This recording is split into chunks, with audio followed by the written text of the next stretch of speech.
Bagian 15. Sebuah keputusan terberat. Aku terus berusaha membujuk Dimas agar mau ikut bersamaku. Tetapi ia tetap berisi keras dengan sikapnya yang menang belum tahu apa-apa.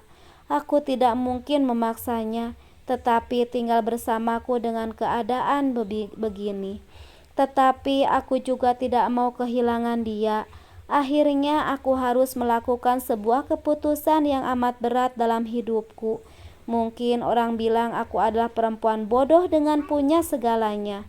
Tetapi biarlah aku dianggap begitu, asalkan Dimas tetap bersamaku. Pelan aku akan memberinya pemahaman. Saat nanti dia sudah mengerti, tentunya aku tidak akan terus-terusan begini. Saat ini lebih baik aku mengalah. Baiklah, Mas, aku tidak jadi bercerai denganmu, ucapku dengan terpaksa. Senyum semringah langsung terkembang dari bibir Mas Angga dan juga Mama dan Nadia mendengar keputusanku. Terima kasih sayang, ucap Mas Angga berusaha ingin memelukku. Tetapi kutolak, aku merasa tidak sudi disentuh oleh tangannya yang sudah berkali-kali menyentuh perempuan lain. Aku melangkah ingin meninggalkan mereka. Meski perceraian ini tidak jadi, bukan berarti Mas Angga masih bisa seenaknya seperti dulu. Samar telingaku mendengar bisik-bisik yang tidak jelas. Tidak lama kemudian Mas Angga memanggilku. Lid, aku menoleh, apalagi yang diinginkan lelaki tidak tahu malu itu. Terlihat Mama menyikut tangan Mas Angga, menyuruhnya untuk segera ngomong sesuatu yang aku sendiri belum tahu. Itu kalau tidak penting sebaiknya tidak usah dibicarakan, saya sibuk, ucapku memotong ucapan Mas Angga berusaha menghindar. Mas, boleh nggak minta kartu ATM dan kartu kreditnya lagi, dan juga mobil, ucap Mas Angga. Terlihat kikuk dan Mama kulihat ikut tersenyum. Seketika mulutku menganga tidak percaya dengan permintaan Mas Angga barusan. Benar-benar lelaki tidak tahu malu. Tentu saja permintaannya tidak bisa kukabulkan. Enak saja. Iya Lid, sekarang kan kalian sudah baik kan? Itu semua tentunya tidak ada apa-apanya buat kamu dibandingkan dengan Dimas, ucap Mama menimpali terdengar pelan, namun terdapat ancaman di dalamnya. Apalagi karena aku terlalu sibuk, jadi Dimas lebih dekat dengan papanya. Mulai sekarang aku harus lebih banyak waktu untuk Dimas. Baiklah, aku akan kembalikan semuanya, ucapku berusaha tetap santai. Terima kasih Lid, ucap Mas Angga tersenyum lebar. Mereka nampak begitu terlihat senang karena akhirnya bisa membuatku harus mengalah. Tersenyumlah kalian sepuasnya. Saat ini aku memang harus mengalah, namun bukan berarti kalah. Aku tengah bersandar di atas ranjang sembari memainkan ponsel. Terdengar pintu kamar dibuka. Tidak lama setelahnya Mas Angga masuk dengan senyum semeringah menatap ke arahku. Bukannya ikut senyum, malah membuatku semakin merasa kesal. Lagi ngapain yang? Tanya Mas Angga basa-basi sembari mendekat ke arahku. Apa dia benar-benar sudah buta? Tidak lihat kalau aku lagi main ponsel? Kamu punya mata kan? Dan kamu lihat aku lagi apa? Ketusku merasa terganggu dengan pertanyaan basinya. Mas Angga nampak salah tingkah dan senyum-senyum seperti orang yang sedang kehabisan obat.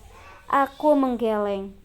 Kalau Mas mau tidur, tidurlah. Aku akan tidur di kamar Dimas, ucapku. Mata Mas Angga nampak membulat, tidak percaya dengan ucapanku. Mungkin ia pikir setelah aku membatalkan perceraiannya, ia menganggap aku akan bersikap seperti biasanya, melayaninya dengan hangat seperti malam-malam sebelumnya. Jangan kebanyakan mimpi kamu, Mas. Sekarang pernikahan kita tidak ubahnya seperti pernikahan di atas kertas. Aku hanya menunggu waktu sampai Dimas bisa menerimaku seutuhnya dan mengerti apa yang sebenarnya terjadi. Bila saat itu tiba, aku akan kembali menendangmu dari rumah dan juga kehidupanku. Sudah sepantasnya sampah dibuang pada tempatnya. Aku pun langsung bangkit menuruni ranjang dan keluar dari kamar menuju kamarnya Dimas. Begitu masuk ke kamar Dimas, aku langsung mengunci pintu kamarnya, takut kalau tiba-tiba dan diam-diam Mas Angga ikut masuk ke sini. Kulihat Dimas sudah tertidur pulas. Aku pun perlahan menghampirinya, mengusap ubun-ubunnya dengan pelan, tanpa terasa air mataku jatuh dan mengenai wajah Dimas. Ia mengerjap-ngerjapkan mata karena ada sesuatu yang mengganggunya. Buru-buru aku menghapus jejak air mata yang membasahi kedua netra ini. "Mama?" Aku tersenyum.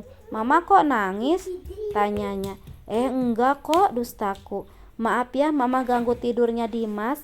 Malam ini kalau Mama tidur bareng Dimas boleh?" tanyaku. "Boleh, Ma," jawabnya senang dan tersenyum lebar. Kami segera berbaring, aku pun segera memeluk tubuh Dimas sembari membacakan sholawat. Saat itu juga aku merasa betapa banyaknya kehilangan momen bersamanya. Aku telah lalai karena terlalu sibuk bekerja dan mengandalkan Mas Angga untuk mengurus Dimas. Akhirnya aku harus merasa kehilangan segalanya. "Maafkan Mama ya sayang. Mama akan berusaha selalu sering ada buat Dimas," bisikku pelan. Pagi-pagi sekali usai sholat subuh, aku sengaja masak nasi goreng kesukaan Dimas.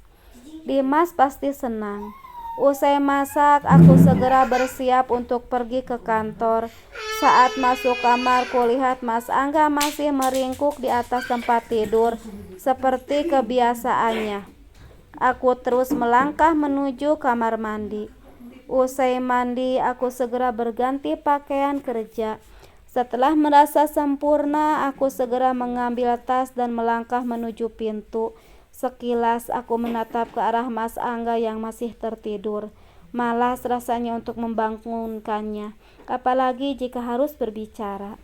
Akhirnya aku tinggalkan begitu saja. Setelah sampai dapur, aku segera menyiapkan nasi gorengnya. Di depan Dimas, aku tetap harus bersikap baik pada Mas Angga, menyiapkan 3 piring nasi goreng. "Selamat pagi, Ma," ucap Dimas yang sudah rapi dengan seragam sekolahnya.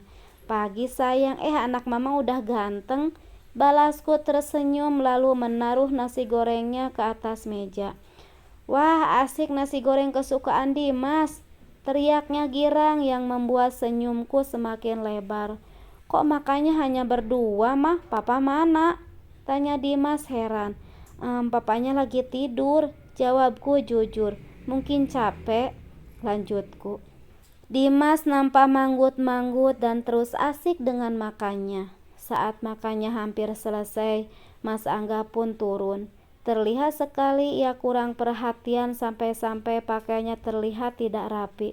"Maaf Mas, kesiangan." "Kok kamu gak bangunin Mas?" protesnya. Aku hanya menghela napas, malas berbicara dengannya. Tetapi di sini ada Dimas, aku tidak mungkin marah-marah. "Maaf, tadi kulihat Mas tidurnya nyenyak banget, jadi gak tega bangunin," ucapku asal. Namun malah membuat Mas Angga senyum-senyum, mungkin dikira aku kasihan. "Ya sudah, Dimas sudah makannya, ayo berangkat sayang," ajakku. "Sudah, Ma." Dimas pun turun dari kursinya. "Sekarang salim sama Papa," ucapku. Bagaimanapun aku tidak boleh membuatnya harus membenci papanya. Dimas pun menurut. Setelah menyalami papanya, aku pun segera mengajaknya berangkat. Tidak ada sambut tangan yang seperti biasanya kulakukan. Aku dan Dimas pun lantas pergi setelah mengucapkan salam. Terlihat Mas Angga hanya terpaku dengan tatapan sedih bersama langkah kepergian kami. "Sekarang apa kamu tahu Mas bagaimana rasanya dikecewakan saat harus melakukan semuanya sendiri? Aku yakin nasi goreng itu akan terasa hambar untukmu."